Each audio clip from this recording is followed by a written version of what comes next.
সাকিব খানের সঙ্গে আমার সব কাজের অভিজ্ঞতা অনেক মধুর। প্রিন্সের সফলতা মানে আমি এটাকে শুধু প্রিন্সের সফলতা দেখি, এই সফলতা বাংলাদেশের ফিল্ম ইন্ডাস্ট্রি চলচ্চিত্র শিল্পের সফলতা। তিনি হচ্ছিল রাস্তায়, কয়েক হাজার শিল্পী সেখানে উপস্থিত, তো অনেকক্ষণ ধরে উনি দাঁড়িয়েছেন, ওনার জন্য একটা চেয়ার আনা। সাকিব খান তখন বললেন যে আগে এজাজ ভাইকে চেয়ার দাও, উনি বসুন, তারপর আমি বসি।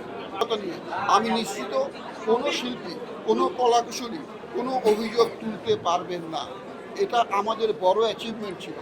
একটা কাজে প্রিন্স ছবি শুরু থেকেই নানা ঝামেলা হচ্ছিল, ভিসা পাওয়া নিয়ে, লোকেশন নিয়ে অনেক সমস্যা হচ্ছিল, কিন্তু কখনো আমি এই দুইজন মানুষকে হতাশ হতে দেখিনি। তারা এখনও যেরকম হাসছেন, শুরু থেকে শেষ পর্যন্ত তারা হাসির মধ্যেই ছিলেন। এটা আমাদের টোটাল প্রিন্স টিমের একটা বড় অ্যাচিভমেন্ট। আপনারা সবাই দোয়া করবেন।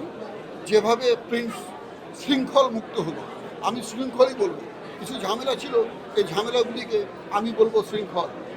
আজকে প্রিন্স শৃঙ্খল মুক্ত। আমি নিশ্চিত লাখো লাখো দর্শক প্রিন্স দেখবেন এবং বাংলাদেশের চলচ্চিত্র শিল্পের উন্নয়নে সহযোগিতা করবেন। প্রিন্সের সফলতা মানে কি আমি এটাকে শুধু প্রিন্সের সফলতা দেখি, এই সফলতা বাংলাদেশের ফিল্ম ইন্ডাস্ট্রি চলচ্চিত্র শিল্পের সফলতা।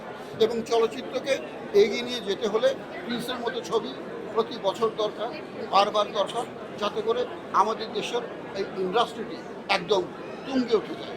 ধন্যবাদ। হ্যাঁ, আপনি পরপর সাকিব খানের সঙ্গে বেশ কয়েকটা সিনেমায় কাজ করেছেন, তার সাথে কাজের অভিজ্ঞতাটা কেমন ছিল? সাকিব খানের সঙ্গে আমার সব কাজের অভিজ্ঞতাই অনেক মধুর।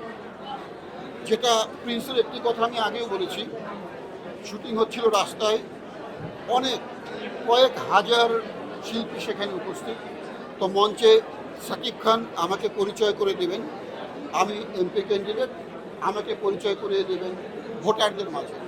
তো অনেকক্ষণ ধরে উনি দাঁড়িয়েছিলেন, ওনার জন্য একটা চেয়ার আনা হলো, এনে বলা হলো যে আপনি বসেন। তো সাকিব খান তখন ওনার পাশে আমি দাঁড়ানো, আমি কিন্তু অল্প সময়ের জন্য ওখানে গিয়েছি। সাকিব খান তখন বললেন যে আগে এজাজ ভাইকে চেয়ার দাও, উনি বসুন, তারপর আমি বসি। এটা আমার জন্য অনেক বড় অ্যাচিভমেন্ট, অনেক বড় সম্মানের। সাকিব খানের ব্যাপারে সব সহশিল্পীদেরই এই মতামত যে সাকিব খান সহশিল্পীদের সঙ্গে যে সুন্দর আচরণ করেন, যে আন্তরিক আচরণ করেন, এটা সবাই মনে রাখবেন। উনি সবাইকে সম্মান রেখে কথা বলেন, সবাইকে স্নেহ রেখে কথা বলেন, সবাইকে ভালোবেসে কথা বলেন।